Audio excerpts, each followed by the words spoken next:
The rain had been relentless that morning, a steady downpour that turned the city's streets into rivers of gray.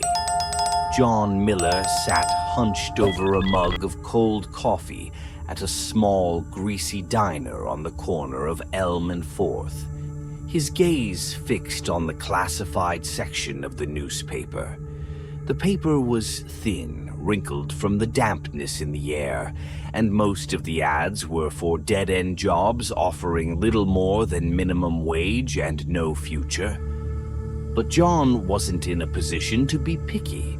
His eyes skimmed over the usual suspects: dishwasher, janitor, delivery driver, until one particular ad caught his attention. It was brief, almost cryptic, nestled between an ad for used tires and one for cheap movers. Night Watchman needed, Greenwood Cemetery, high pay, immediate start. John frowned, his interest piqued despite himself. Greenwood Cemetery. He'd driven past it a few times, a sprawling expanse of overgrown grass and ancient tombstones on the outskirts of town. The place had an air of abandonment about it, like something forgotten by time. He hadn't given it much thought before, but now, in the context of a job offer, it seemed to loom larger in his mind. He tore out the ad and tucked it into his jacket pocket. As he did, a sudden wave of doubt washed over him. What kind of cemetery needed a night watchman? And why was the pay so high? He wasn't naive. There had to be a catch. But as he looked around the dingy diner, the cracked linoleum floor, the flickering neon sign in the window, he knew he didn't have the luxury of being choosy. The truth was, he needed the money, desperately. He left the diner and made his way to Greenwood Cemetery, the rain easing into a fine mist that clung to his clothes. The drive was short, but the scenery changed drastically as he left the city behind. The cemetery sat on the edge of a dense, dark forest, the kind that swallowed sound and light in equal measure. As he pulled up to the iron gates, John felt a shiver crawl up his spine. The gates stood open, creaking slightly in the wind, as if beckoning him in. He parked his car and walked toward the small, weathered office just inside the gates. The cemetery stretched out before him, rows of tombstones disappearing into the fog that clung to the ground like a living thing. There was something unsettling about the place, a heaviness in the air that made it hard to breathe. But John pushed the feeling aside and knocked on the door of the office. It swung open almost immediately, and he found himself face to face with Mr. Thompson, the cemetery's caretaker. The man was tall and gaunt, with thin gray hair slicked back from a face that looked like it had been carved from stone. His eyes were dark, sunken, and there was an air of quiet authority about him that made John uneasy. "Mr. Miller, I presume?" Thompson's voice was low, almost a whisper, but it carried a weight that commanded attention. "Yes, that's right," John replied, trying to sound more confident than he felt. "I'm here about the job." Thompson nodded and stepped aside, allowing John to enter the small office. It was sparsely furnished: a desk, a couple of chairs, and a filing cabinet that looked like it hadn't been opened in years. The walls were lined with old photographs, black and white images of the cemetery from decades past. In each one, the place looked much the same as it did now, somber, isolated, and unsettlingly still. Thompson gestured for John to sit, and he did, the chair creaking under his weight. The caretaker sat across from him, folding his hands on the desk. "The job is simple," Thompson began, his tone businesslike. You'll patrol the cemetery grounds from dusk until dawn. Make sure no one trespasses, no vandalism, no disturbances. It's quiet work, but it's important. The pay is $500 a night, paid weekly. Room and board are included. You'll stay in the watchman's cabin on the grounds. John blinked. $500 a night? That was more than he'd made in a week as a detective, and this job was offering it for walking around a cemetery? It was almost too good to be true. But something in Thompson's eyes warned him against asking too many questions. Still, curiosity gnawed at him. "Why such high pay?" John asked, his voice carefully neutral. "This seems like a job anyone could do." Thompson's gaze didn't waver. "Let's just say the job requires a certain fortitude. Not everyone is cut out for it." John nodded slowly, sensing there was more to it than that, but he wasn't in a position to press. Not now, at least. He needed the money, and he could deal with whatever this fortitude entailed. "There are a few rules you'll need to follow," Thompson continued, his voice taking on a more serious tone. "Never leave the cemetery grounds before dawn, no matter what. Don't let anyone in after midnight, even if they claim it's an emergency. And above all, if you hear someone calling your name from the woods, do not, under any circumstances, go looking for them." The last rule sent a chill down John's spine. The way Thompson said it, so matter-of-factly, like it was the most natural thing in the world, made it even more unsettling. John tried to read the man's expression, but Thompson's face was as impassive as ever. "Understood," John replied, his voice steady despite the unease gnawing at him. "Good." Thompson stood, signaling that the meeting was over. "You start tonight. The cabin is just beyond the old oak tree, on the left-hand side. I'll have the keys ready for you." John stood as well, extending his hand. Thompson shook it, his grip cold and firm. As John left the office and walked back to his car, the fog seemed to thicken around him, swallowing the sound of his footsteps. He glanced back at the cemetery, at the rows of tombstones standing like silent sentinels in the mist, and wondered what he had just gotten himself into. But it was too late to turn back now. He had a job, a place to stay, and more money than he'd seen in months. All he had to do was get through the night, and pray that whatever haunted Greenwood Cemetery wouldn't come looking for him. The first week at Greenwood Cemetery passed in an uneasy blur. John Miller spent his nights patrolling the grounds, sticking to the gravel paths that wound through rows of weathered headstones and mausoleums. The flashlight in his hand felt like a lifeline, cutting through the oppressive darkness that seemed to deepen with every passing hour. Despite his wariness, the cemetery remained eerily quiet. Too quiet. There were no trespassers, no signs of vandalism, nothing that would justify the exorbitant pay he was receiving. Yet the silence was far from comforting. It weighed on him, a constant reminder that something was off about this place. The cabin, small and musty, offered little comfort. The thin walls seemed to absorb the outside cold, and the single window looked out onto the cemetery, where the fog rolled in every night like clockwork, cloaking the tombstones in a shroud of mist.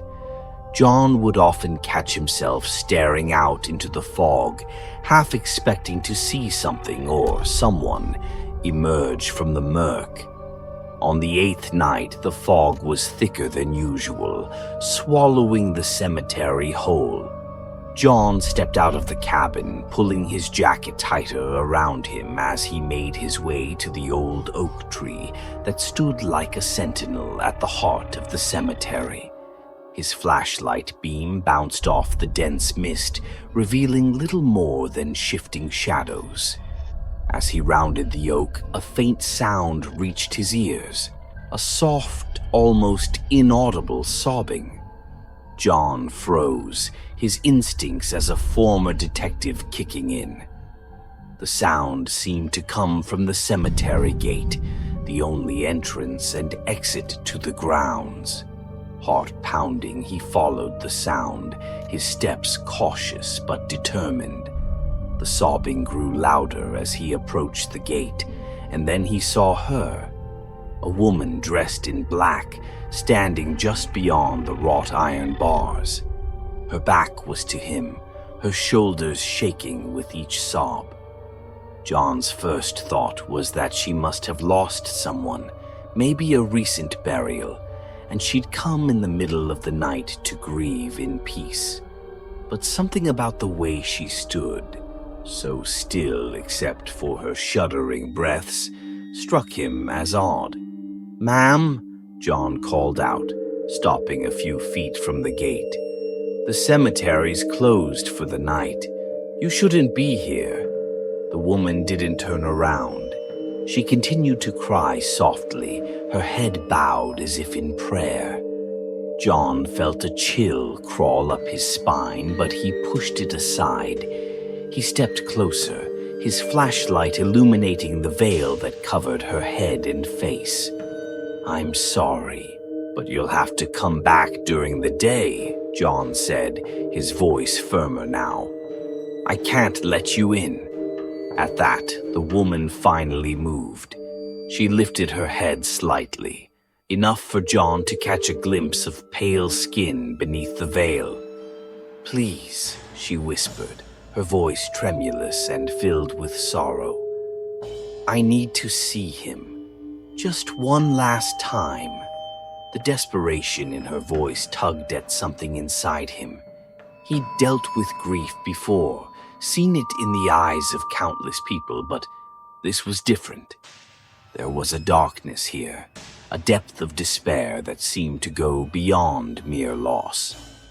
"Who are you here to see?" John asked, despite the voice in his head reminding him of Mr. Thompson's warning. "Don't let anyone in after midnight." The woman turned her head slightly, just enough for John to see the edge of her profile, but not enough to fully reveal her face. "My husband," she whispered, her voice catching on the word. "He's buried near the old chapel. Please, I won't be long. I just need to say goodbye." John hesitated, the keys to the gate heavy in his pocket. He wasn't supposed to let her in. He knew that. But something in her plea, in the way her voice broke, made him waver. He reached for the keys, his hand brushing the cold metal, when a sudden thought stopped him cold. How had she known the cemetery was open at night? How had she found him in the thick fog? And why was she here now so late, when all respectable visitors would have come during the day? John pulled his hand away from the keys. "I'm sorry, ma'am, but I can't let you in. You'll have to come back tomorrow." The woman's shoulders slumped, her sobbing ceasing abruptly. For a moment, all was silent. Then she spoke again, her voice low and chilling. "He was never meant to stay here.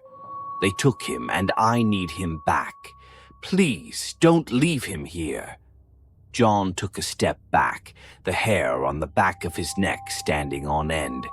"I'm sorry," he repeated, more out of instinct than anything else. "You need to leave." Without another word, the woman turned and began to walk away, her form slowly dissolving into the fog. John stood there, rooted to the spot, watching until she disappeared completely. Only then did he realize he had been holding his breath. He let it out in a long, shaky exhale and turned back toward the cemetery. But as he did, something caught his eye. A disturbance in the soil near the old chapel, exactly where the woman had said her husband was buried. John's curiosity got the better of him. He approached the grave, his flashlight beam cutting through the mist. The headstone was old, the inscription weathered but still legible. The name didn't mean anything to him, but the soil around the grave was what truly captured his attention. It looked disturbed, as if it had been recently dug up and then hastily refilled. Kneeling down, John ran his fingers through the loose dirt, and as he did, they brushed against something cold and hard. He pulled it out, a small, old-fashioned locket, its surface tarnished with age. When he pried it open, his breath caught in his throat. Inside was a photograph, worn and faded, but still recognizable. A young woman, smiling sweetly, her dark hair pulled back beneath a veil. Standing beside her was a man, his arm draped protectively around her shoulders. The woman was the same one who had just stood before him at the gate. But it was the man who truly made John's blood run cold. It wasn't just a resemblance, he was certain. The man in the photo was Mr. Thompson. John stood quickly, his heart racing. This couldn't be possible. The photo looked decades old, yet Mr. Thompson hadn't aged a day since it was taken. How could that be? He shoved the locket into his pocket and hurried back to the cabin, his mind racing with questions. Had Mr. Thompson been lying to him? What exactly was his connection to this cemetery? And who was the woman, really? That night, the noises started again. But this time, they weren't just distant whispers or the rustling of leaves. John could hear them clearly now. Footsteps crunching on gravel, a faint melodic humming, and the unmistakable sound of earth being moved. He lay in his bed, too afraid to move, too afraid to look out the window. The only thing he could do was clutch the locket in his hand, its cold metal a reminder of the secrets buried deep in Greenwood Cemetery. The night seemed to stretch on forever, the hours crawling by as the sounds outside grew louder, closer. John knew he should investigate, but the fear that had taken root in his chest kept him pinned to the bed. When dawn finally broke, the noises stopped, leaving behind an eerie, unsettling silence. John sat up, drenched in sweat, the locket still clutched in his hand. He knew that he couldn't ignore what was happening any longer. The cemetery was hiding something dark, something dangerous. And he had a feeling that Mr. Thompson was at the center of it all. As he prepared for his next shift, John vowed that he would get to the bottom of this mystery. But deep down, he couldn't shake the feeling that whatever he uncovered might be more terrifying than he could ever imagine. The days blurred into nights, and the nights into an endless haze of unease as John Miller delved deeper into the mysteries of Greenwood Cemetery. The locket he had found in the disturbed grave was never far from his mind. He kept it with him at all times, a physical reminder of the strange and sinister events that had begun to unfold since his arrival. The photograph it contained, the veiled woman and the man who looked eerily like Mr. Thompson, haunted him, fueling his growing suspicion that the caretaker was hiding something dark. John's instincts as a former detective kicked in, driving him to investigate the cemetery's history. He started by visiting the local library, a small, dusty building that looked like it hadn't seen a renovation in decades. The librarian, an elderly woman with a sharp gaze, eyed him curiously as he requested records on Greenwood Cemetery. "It's an old place, that cemetery," she said as she led him to the archives in the basement. "Strange stories surround it. Always has, as long as I can remember." John nodded politely, though he had little patience for the town's superstitions. He was looking for facts, hard evidence to explain the unsettling events at Greenwood. As the librarian left him alone with the stacks of yellowed newspapers and fragile documents, he set to work, sifting through decades of local history. What he found was far worse than he had imagined. The cemetery, established in the late 1800s, had been the final resting place for many of the town's prominent families. But hidden within the records were stories that sent chills down John's spine.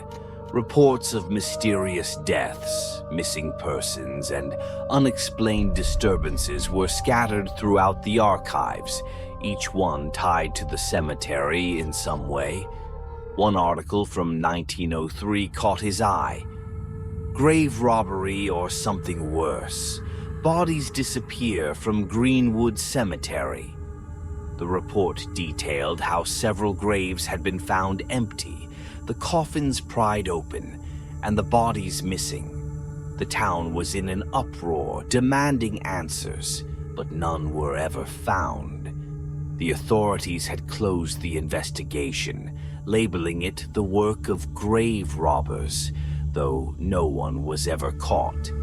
Another article from 1927 described a series of disappearances, townsfolk who had gone to visit graves and never returned. Their bodies were never found, and the cemetery had been locked down for months, with rumors swirling about cursed grounds and vengeful spirits. But it was a journal entry from 1895, written by one of the cemetery's earliest caretakers, that truly unsettled John. The caretaker, a man named Elias Carter, had documented his experiences in a small, leather-bound book that had somehow ended up in the library's possession. The entries were brief, but each one hinted at something unspeakable. June 3rd, 1895. The rituals must continue. The soil demands it. The dead are restless, and without the offerings, they will rise. June 10th, 1895. Thompson insists the work is necessary. The old ways must be preserved or the town will suffer. But I fear we have gone too far. The cemetery is no longer a place of rest. It is a prison. John's breath caught in his throat. Thompson? Could it be the same man? It seemed impossible, yet the evidence was mounting. The caretaker mentioned in the journal was described as an imposing figure, always present, always watching, just like the Mr. Thompson John knew. He continued to pore over the documents, growing more uneasy with each discovery. The cemetery was more than just a burial ground. It was a site of ancient rituals, rites performed to keep something at bay. The caretakers had been complicit in these practices, ensuring that the dead remained where they were buried. But over the years, the rituals had grown darker, more twisted, until the line between life and death had blurred. John knew he needed to confront Mr. Thompson, but he was also aware of the danger. Whatever was happening at Greenwood, it was tied to the cemetery's very foundation, and Thompson seemed to be at the center of it all. That evening, as the sun dipped below the horizon and the fog began to roll in once again, John made his way to the caretaker's office. His steps were heavy, his mind racing with the implications of what he had discovered. If Thompson was indeed the same man from Elias Carter's journal, then he was much older than he appeared, too old for any natural explanation. When John arrived at the office, he found it dark, the door slightly ajar. He pushed it open cautiously, his flashlight cutting through the gloom. The room was empty, save for the familiar clutter of papers and old photographs. But something was different. On the desk, in plain view, lay an old, weathered book. John recognized it immediately. It was Elias Carter's journal. His pulse quickened as he approached the desk, his hand hovering over the journal. Why would Thompson leave this here, in the open, as if inviting him to read it? With a mixture of dread and curiosity, John opened the journal to a marked page. October 13th, 1895. The Night Watchman grows suspicious. He has seen too much. I fear he will not last long if he continues to ask questions. Thompson has ordered the rituals to be intensified. The cemetery's power grows, and with it, the danger. We are on the brink of something terrible. John's blood ran cold. The journal seemed to be speaking directly to him, warning him of the consequences of his investigation. He glanced around the room, half expecting Thompson to appear from the shadows. But the caretaker was nowhere to be seen. As John closed the journal, his hand brushed against something cold and metallic. He looked down to see a small key, old and tarnished, lying beneath the book. It wasn't there by accident. It had been placed deliberately, as if Thompson wanted him to find it. John pocketed the key, his thoughts racing. It had to open something important, something hidden within the cemetery. But what? And why would Thompson lead him to it? Determined to find answers, John left the office and made his way across the cemetery grounds, the fog swirling around him like a living thing. The cemetery was eerily quiet, the only sound the crunch of gravel under his boots.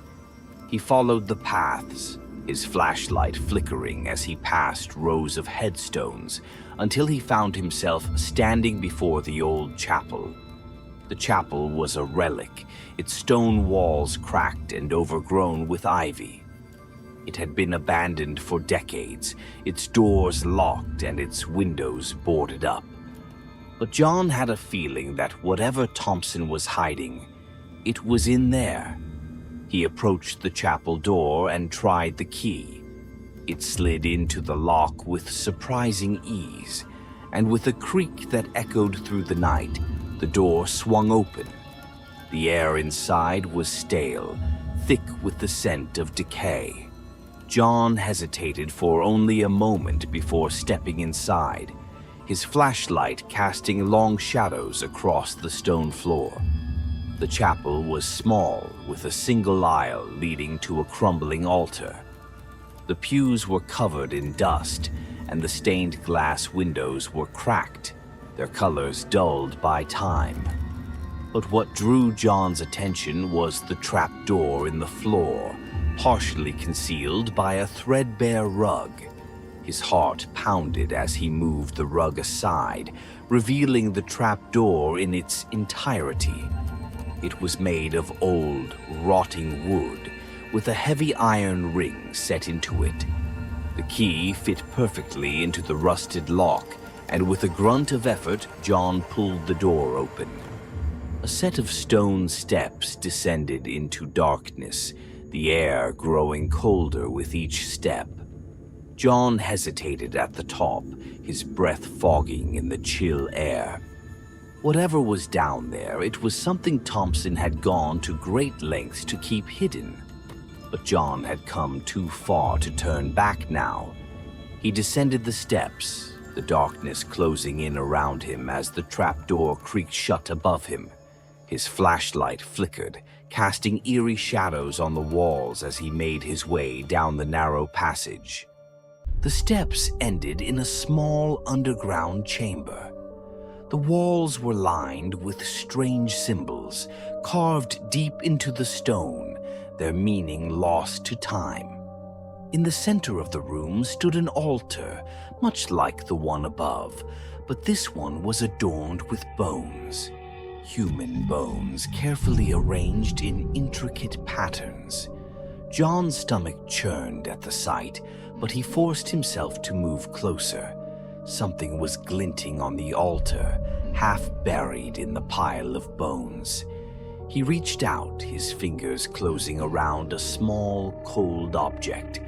A ring, old and tarnished, but unmistakable. It was the same ring worn by the man in the photograph, the man who looked just like Mr. Thompson. As John held the ring in his hand, a low, rumbling noise filled the chamber, growing louder with each passing second. The walls seemed to pulse with energy, the symbols glowing faintly in the darkness. Panic surged through him, and he turned to flee, but the steps had disappeared, replaced by solid stone. He was trapped.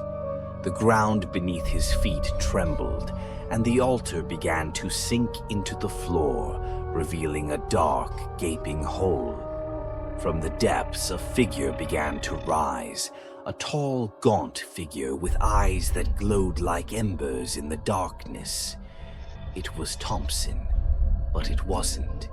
This thing, this creature, was a twisted version of the man John had met. Its face stretched and distorted, its skin as pale as death.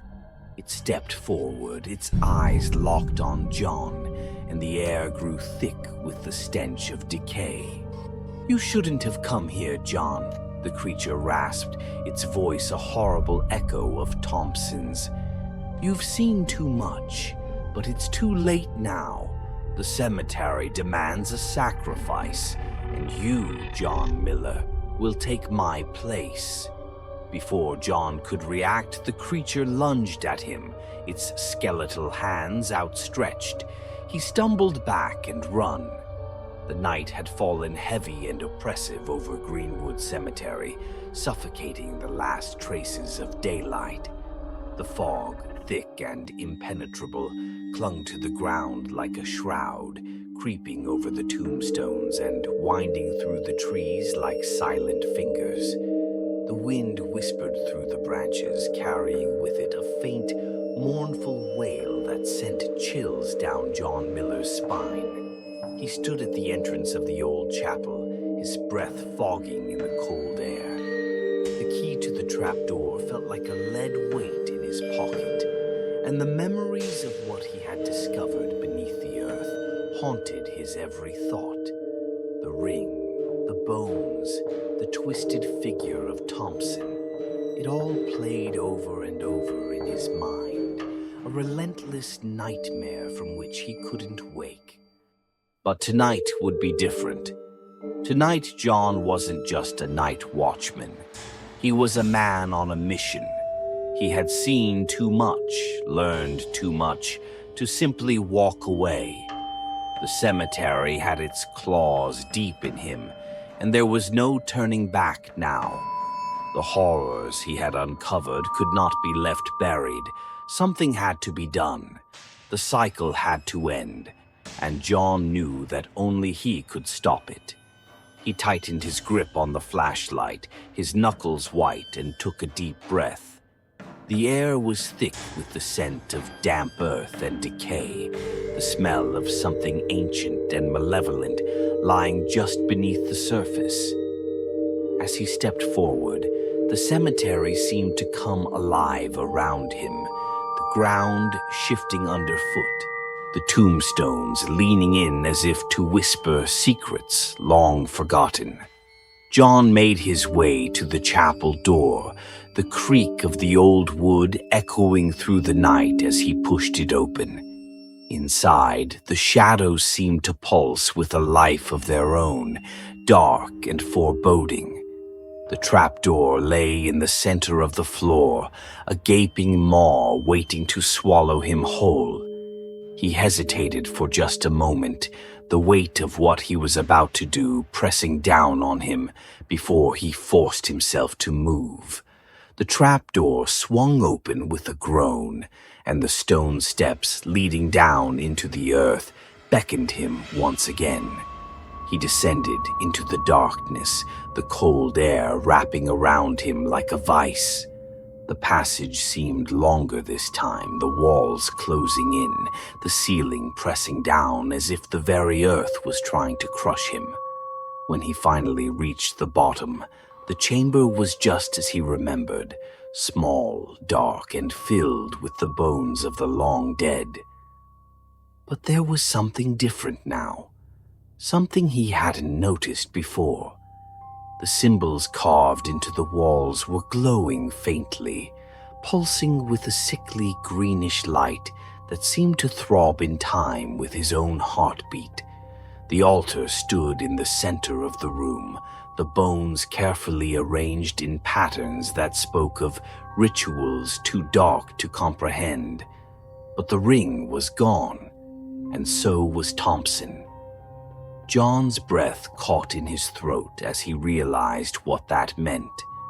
The ritual was already in motion, and whatever Thompson had been trying to summon, whatever he had been trying to become, was about to break free. The ground beneath him trembled, a deep, resonant rumble that shook the very foundations of the cemetery.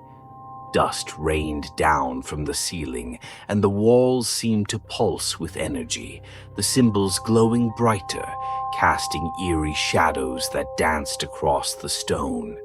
The air grew thick with the scent of sulfur and decay, the smell of something foul and ancient awakening from its slumber.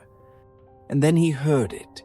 The low, guttural chant, a sound that seemed to come from all around him, echoing off the walls, growing louder with every passing second. It was a language John didn't understand, a language no human should ever hear. But he knew, deep down, that it was a call to something dark, something that had been waiting in the shadows for centuries.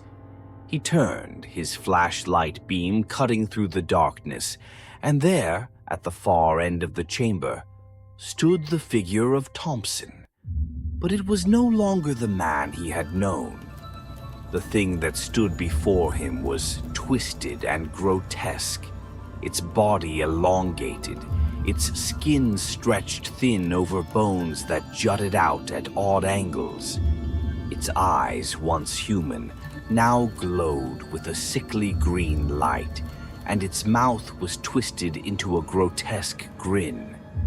"John," the creature rasped, its voice a horrible, wet gurgle. "You should have left. You should have run when you had the chance." John took a step back, his heart pounding in his chest, but he knew there was no escape.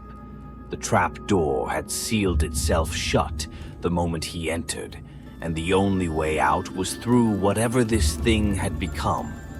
"What are you?" John demanded, his voice shaking. "What have you done?" "I am what I was always meant to be," Thompson, or what was left of him, replied, taking a step forward, its movements jerky, unnatural. "The ritual is complete. The dead will rise, and I will command them. The cemetery will be mine, and soon, so will the town.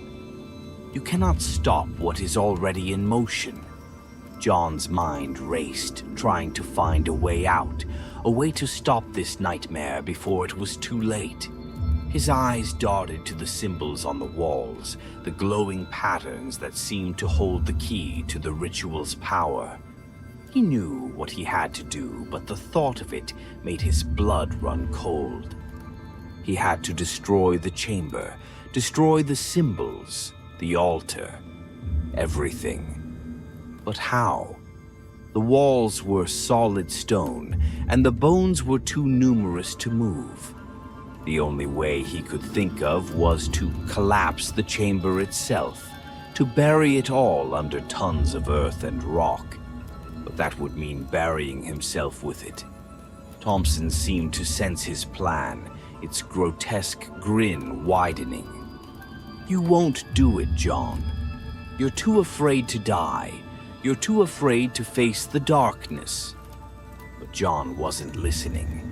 He was already moving, his flashlight casting frantic beams of light as he searched for anything he could use. And then he saw it, a crack in the wall just above the altar, a small fissure that ran the length of the chamber. It wasn't much, but it might be enough. John dropped the flashlight and grabbed one of the larger bones from the altar, using it as a makeshift lever. He jammed it into the crack and pushed with all his strength, ignoring the searing pain in his arms and shoulders. The wall groaned, the fissure widening as the stone began to shift. "You're too late, John," Thompson shrieked, its voice rising to a fevered pitch. "The dead are coming, and you will join them." But John didn't stop. He couldn't stop. With one final desperate push, the wall gave way, the stones tumbling down with a deafening crash. The ground beneath him shook violently, and the ceiling began to collapse, the symbols flickering and dying as the chamber caved in on itself. The last thing John saw was Thompson, its twisted form buried under the falling rubble, its screams echoing through the chamber as the darkness closed in.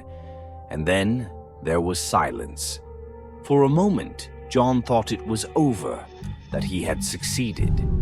But then he felt it, a cold, clammy hand on his ankle, pulling him down into the earth, into the darkness. He tried to fight, tried to scream, but it was no use. The dead were rising, just as Thompson had said, and they were pulling him with them, dragging him down into the abyss. As the earth closed over him, John's last thought was not of fear or regret, but of grim determination. He had stopped Thompson, stopped the ritual, but at the cost of his own life. And now he would join the countless others who had fallen victim to Greenwood Cemetery's dark legacy. But even as the darkness claimed him, a small part of John refused to give in. He had fought too hard, come too far to let it end like this. And so, in the final moments, as the last vestiges of light faded from his vision, he made a silent vow. He would find a way back. He would not rest until he had uncovered the truth, until he had destroyed whatever evil still lurked in the cemetery's shadows. And he would make sure that no one else would ever suffer the same fate. And with that, John Miller, former detective, Night Watchman, and the last line of defense against the darkness, was swallowed by the earth, his fate sealed in the cold, unyielding ground of Greenwood Cemetery. The story may have ended, but the cemetery's secrets remained. And somewhere deep within the earth, a pair of eyes, now glowing faintly with an otherworldly light, flickered open. The final vigil was over, but the real horror was only just beginning.